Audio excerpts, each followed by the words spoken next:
Mr. Hall? Thank you, Mr. Chairman. And today, of course, we're starting the markup of H.R. 2454. But I ask the question, should we? And I admire the chairman and Mr. Markey for their statements and lauding those that they've been working with, because it tells me that there are those who question this bill, that they're not all to the left of the chair, but they represent districts that are deeply troubled by this bill. Obviously, they're troubled by it. A piece of legislation this massive, this expensive, this game-changing deserves to have the benefit of the full process, but that's not to be.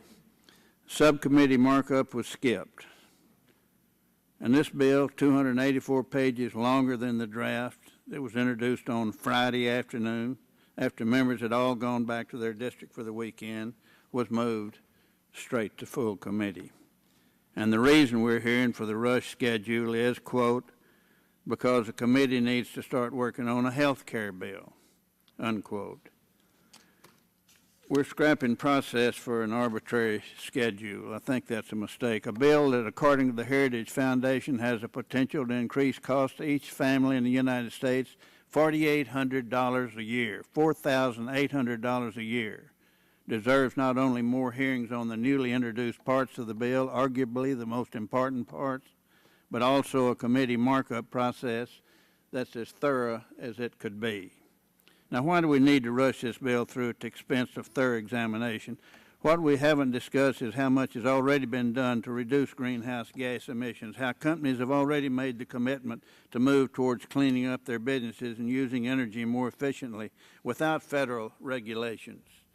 As an example, since 1990, the industrial sector's total energy consumption increased by only 1%, while increasing the total industrial value by shipments by 31%. As well, the industrial sector's direct and indirect carbon dioxide emissions in 2006 are below the 1990 level.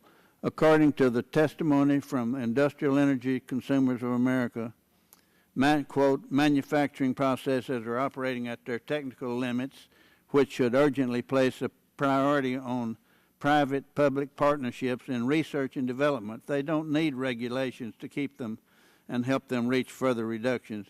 They need technology.